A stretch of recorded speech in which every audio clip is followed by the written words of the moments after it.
The Search Podcast USA Edition series is sponsored by Ascen. Ascen is a top employer of record in North America that exclusively helps staffing and recruitment agencies hire contractors compliantly throughout the US and Canada. Ascen's all-in-one white-label platform handles onboarding, timesheets, payroll, benefits, insurance, invoicing, and optional financing so you can grow quickly in the US and Canada. Start growing your staffing agency in the US today with Ascen. Visit us at ascen.com. Hi, everybody. Welcome back to another episode of the Search Podcast. I'm Elliott Manning, the Managing Director of Cayman Recruitment Group. We are all about the US in this series and edition. I've got a fantastic guest with me this week who I've been working closely with, but at the same time understanding their journey to the United States, which I wanted them to share a little bit more with you guys as the audience as to why are they going to the US, what the reason is for that, what the benefit is for that, how they've gone about it, and anything else that they can share that will add value to your journey and your experiences at the same time. But Rob, I will let you take away your intro, mate. Thanks for having me, Elliot. Pleasure. So I'm Rob. I'm one of the founders of Verto People. So we were formed in February 2020, just in time for the pandemic. But yeah, we got through it. We're now a team of 24 and our business covers technical sales, engineering and architecture. Fantastic. And how long have you been operating in, let's go straight into it. I'm just jumping straight in. How long have you done the US? When's the date that all kind of kicked off? Two answers to this, really. I mean, it's been we've worked in the US for a couple of years, but on ad hoc positions for our clients. Yeah. However, since sort of March 24, we've made it a proactive area of growth rather than just those ad hoc positions. Yeah. So in the last year, we've gone from one consultant focusing on the US to 5 full-time consultants on the US. We've grown sales every quarter. Yeah. I'd expect headcount and sales to both more than double by the end of this year, really. Yeah, amazing. What led you to do this? Because look, in 3-4 years ago, it would never have been a thing, right? You were probably like most of us content with the UK market, maybe a bit of Europe or Middle East and whatnot. And what led you to think, do you know what, the US is the place to be? Was it another company that was doing it? Was it your clients that were kind of going over there? What urged it? We've always had aspirations to be a global business. I mean, where we are on the South Coast, we are surrounded by some good sized agencies that I mean, they do the UK, they do Europe, some of them work a little bit in the US, but we kind of wanted to be the best at something else in the area. Yeah. Which is partly why we were led by clients a couple of years ago. But honestly, it's the market. The market's huge, as everyone knows. There's just so much opportunity. So that's why the US, we did a lot in Europe before, but again, with the US, the pace of it's so much faster that it's just refreshing. And that's why we've doubled down on that and kind of moved away from Europe a bit, actually. So what percentage of your business is UK, Europe, and now US? Right. Okay. Good question. I mean, a year ago, Yeah. we were saying 95% UK, 5% Europe. We're now, as of last quarter, about 35% US, 65%, 60% UK, 5% Europe. A couple of years back, we were probably more like 30% Europe. Amazing. Fine. So it's made a huge difference. And are you starting to see as a business owner that, the investment and the plans for the future with whatever you can share with us, I suppose, are going to be in the United States direction due to the, the multiple reasons that I've discussed with many founders as to why they're doing it? Yeah, definitely. I mean, with the US for us, obviously you've got the salaries are higher, the fees are higher, the market's bigger, it moves faster. There's more people, there's more hiring. There's just so much going on and so many reasons to target it. Yeah. And then from a business perspective from Verto, for us, it's a bit of a differentiator. Yeah. Because on the South Coast where we are in Portsmouth, a small handful of agencies touch on the US, but even fewer than that have any plans to scale there like we do. Yeah. So when we're looking at it from a candidate attraction point of view of how can we get people to want to come and work for Verto, US expansion's a big part of that. And everyone who joins us can ultimately work towards a relocation if they want to. Yeah.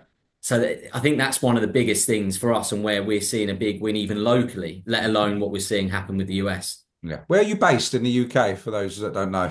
So we're in Portsmouth. Fine. So So on the does south coast, about an hour and a half south of London. awesome. Fine. And people that are in Portsmouth still happy to work the US hours. You know, you've kind of got a nice balance of how to, weigh it all up against, doing it. Yeah, I mean, any of our consultants that work exclusively on the US desk do work adjusted hours. Um, and everyone's pretty happy to do so. I mean, it's a small lifestyle shift. I don't think it's as big as it sounds. You can, get other things done before you start work. It just takes a bit of discipline, right? And Yeah. at the end of the day, if you were working UK hours, you need to be available as you go into the evening, Yeah. or you're just letting people down. But yeah, people seem pretty happy with it. But I think also everybody that's in that team at the moment is working towards a common goal of relocating to Austin. Yeah. So for them, it is only temporary. At least that's how it's being perceived. Because, well, I Brilliant. mean, that is how it is, as long as they make it, of course. Yeah. And as a business, where you're doing the US, you've jumped into a new market, a new territory. Have you seen any struggles or challenges against companies that have already been doing it before you, or American firms that are more established than you are? Has it been a challenge getting yourself embedded in the American market with your clients? Not really, to be honest. I mean, so far it's been pretty fun and exciting. We've not had anything come up other than the time difference. That's been the biggest obstacle. Yeah. I'd say there's a bigger focus on business development as a whole, which I Yeah. think takes a different type of person or a particular mindset to deal with. But from an opening doors perspective, no. But we we work with some brilliant companies in the UK, and we've leveraged that in the US. We've used that to open doors in the US, and then we use that in our business development in the US. So I think that's probably why we've not come up against it so much, if that makes sense. Yeah, I'm with you. Fine.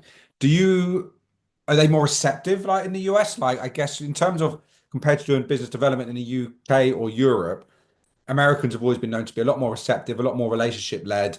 Have you found that bringing business on through these initial conversations has, allowed you to win the business, or has it taken time and a bit more kind of steady, proactive kind of approaches to it? Do you know what? My answer changes on this depending on when you'd have asked me. If you asked me 6 months ago, I'd have said our biggest challenge was bringing on work. Yeah, Um, But when we brought it on, I would say the clients were stickier, so to speak. We've got some great relationships in the UK that I touched on a moment ago. I find it seems to be easier to build strong relationships faster in the US. yeah, So like I say, 6 months ago, it was a struggle to get business on. Now we've got so much work on. We yeah, almost don't know what to do with ourselves. yeah, Um, but yeah, I mean, from a relationship perspective, everything seems great. People are more receptive as long as you deliver a good service. And we work in, reasonably niche verticals, not as niche as some people that would have been yeah, on your podcast will be working in, but people really appreciate that in the US. We find that that's very well received. Whereas yeah, if you kind of try to just go in and do everything for everyone, I don't think you'd open many doors. yeah.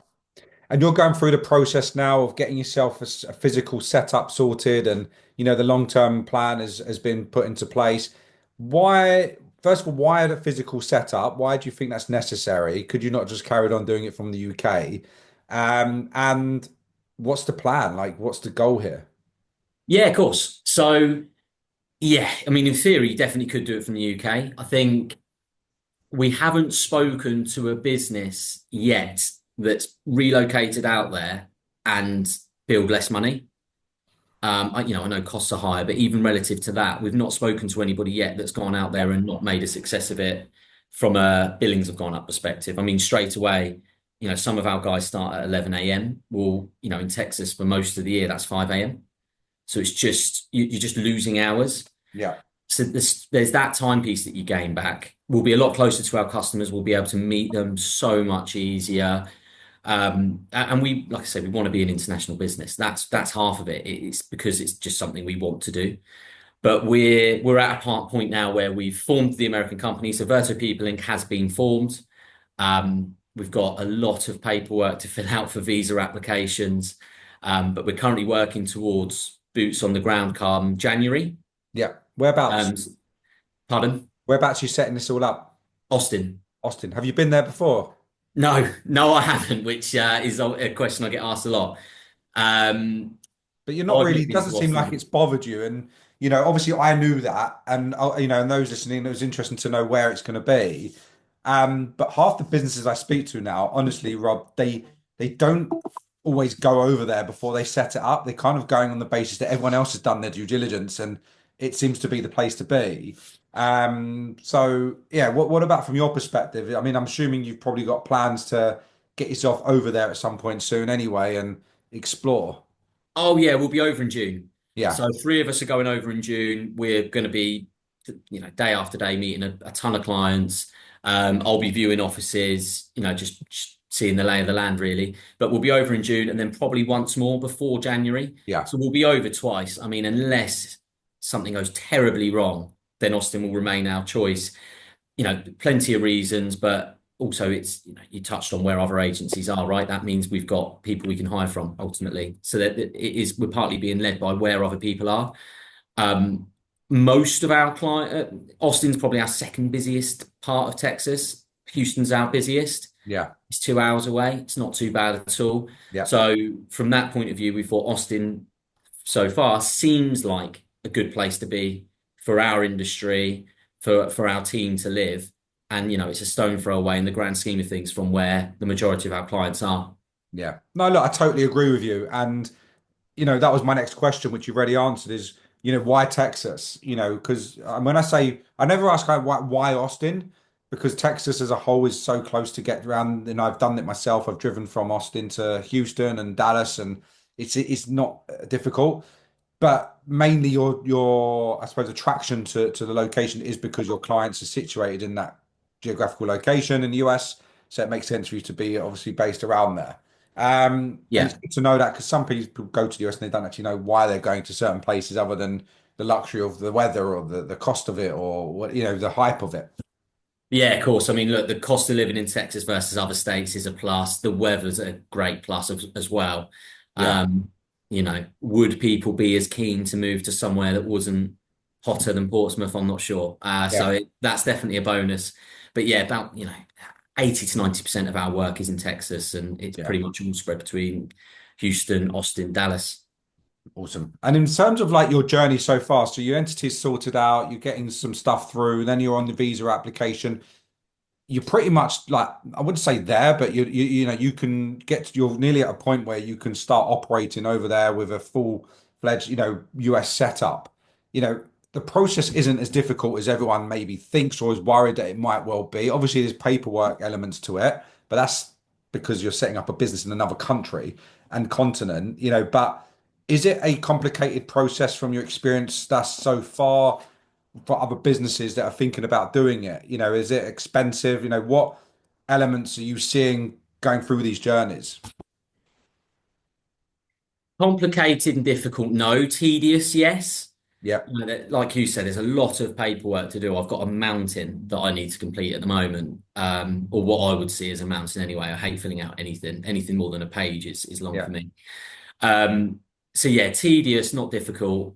Cost wise, not more than I expected. And the thing is, where we've been operating in the US from the UK already, and we're making decent headway. We've got a lot of clients. We're generating a lot of revenue.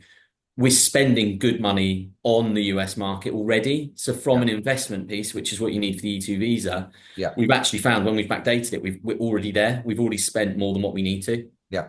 Which is So amazing. Yeah, yeah, I think that's probably something that if you're not already working with the US and have consultants that are specifically focusing on the US, I think that could slow you down, and yeah, that might seem expensive. But yeah. yeah, I mean, I think it's not cheap, but all in all, I think it's a small price to pay to get over there, really. It's not too bad, and it's a case that people don't realize what actually it takes, but it's not a lot. Once it's done, it's done. But yeah, you're right in summing up that it is tedious. So what's the plans at the minute, Rob? Long term, you want the international business, you've got the US set up, the presence there, you're doing it from the UK. How many people do you envisage, planning or taking over there in the business? And, what opportunity does that present for the team in America like have you kind of got that far where you know where you might want to be in 2026, 27? Yeah, yeah. So we're at the moment minimum of three relocating. So we've kind of got some internal targets, which when people hit, it's like, right, okay, you'll be a part of that first plane, as we're calling it. because, we foresee more people going over as time goes on. Yeah. So at the moment, minimum of 3, upwards of 6 relocating in January next year. Yeah. So we could be taking a good kind of lump over there. And then we'll be hiring 2 to 4 people pretty quickly as Yeah. soon as we're there. We want to make sure we finish that first year as a team of about 10 or 12. And from that, I need somebody that's able to lead that site. So straight away, there's going to be an opportunity for somebody there. I mean, might be getting ahead of ourselves a bit, but we're already preparing for site number 2 in the US as well on the East Coast. We're looking at Florida, and we've got somebody we're speaking to about that, about moving into focusing on growing in that region. From a headcount perspective, by the end of 27, we'd like there to be at least 20 people based between Austin and then, like I say, most likely Florida. But generally, as a whole, growth on both sides of the business, UK and US, Yeah. we're just closing our 3rd record quarter in a row. Yeah. So there's a lot going on at Verto. I mean, we're at the end of the year, we'll be launching our equity scheme. So again, there'll be more equity on offer for people that are in more senior positions or that are leading offices or opening new sites. So there's going to be a lot of opportunity there as well. And I think, from a plans perspective, we feel we're one of the most exciting recruitment agencies, if not the most exciting to work for on the South Coast anyway, because there's not really anybody else at the moment, or that we're aware of, that's offering equity, opening sites in the US and running the kind of schemes and incentives that we are. Awesome. Which is a bonus for those that want to entertain it and that are located near your office. And if anyone is situated near Portsmouth, then I think you know who to call and where to look at for an opportunity. That's for sure. Yeah, absolutely. One thing I would like to ask, and I hope you don't mind sharing this information, but do you think you would be in the place that you're in now as a business if you didn't do the US market? Good question. No, I don't know. I spoke to a lawyer this morning, and I think you spoke to them previously yourself. And I said to them straight out, I was like, look, the UK market's a little bit funny at the moment, and it has been for the last year or two. It's not as successful, or doesn't create enough success as it used to.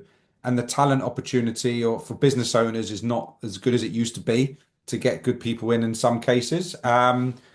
But I mean, I've spoken to multiple founders over the last year that have said to me that without the US function, without the US being the main kind of market area, they wouldn't be where they are today. Some of them wouldn't even probably be here. That's the reality of it. And that's what the US kind of presents as an opportunity. And I think clearly, as you just answered, it's allowed you guys to really put yourselves, maybe a couple of steps forward as a business, which you might not have been if you didn't have it. Yeah, definitely. It makes us different in the local area, but even, from a sales perspective, would we be having our 3rd record quarter in a row without it? Probably not. Our UK team are doing exceptionally well, though. I should say. So it's not just because of the US, far from it.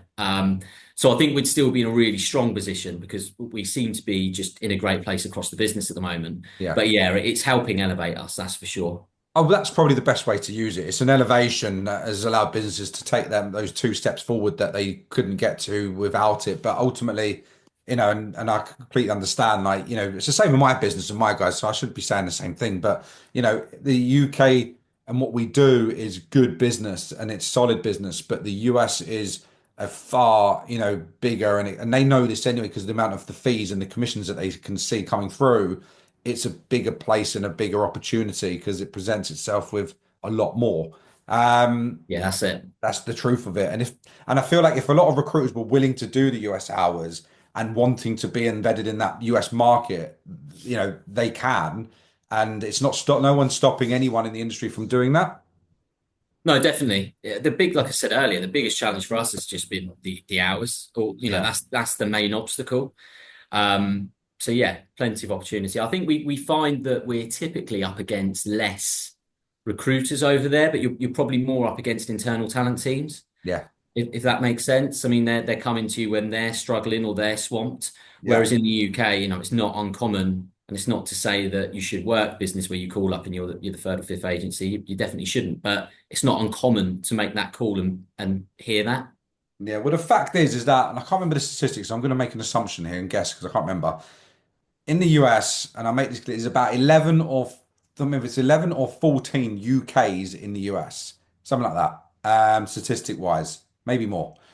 When you look at the UK, with 40,000 recruitment companies on average in this country, but there's 40,000 in the US as a whole, right? And probably less than that actually.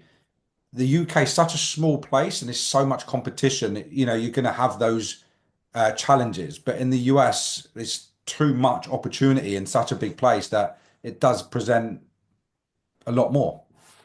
Oh yeah, definitely. I think the market value is 3 times the size as well with Yes. less agencies, so Yeah. there's definitely more to go at. Yeah. And there's so many, like, look, no one's missed a boat with it. Everyone's worried, oh, I've missed a boat. We're not in the US. We should have done it. But, I mean, you're doing it now, like, and yours very successful. So I don't think anyone should have that mindset if they are thinking about the US. But no, look, Rob, it's been a pleasure to have you on and really understand a bit more about your journey and what you're doing and where you're at and how it's going. Seems like a very successful operation, mate. You've got a lot of good plans ahead of you guys. And if those that are listening in that are in Portsmouth or even relocating to Portsmouth or even want to look at the US, definitely reach out to Robert, and Verto. These guys are doing something really special at the minute, and it's what we love to see. Is there anything else, Rob, that you can share with anybody just as a final note to consider or to think about when it comes to, doing the US market? I think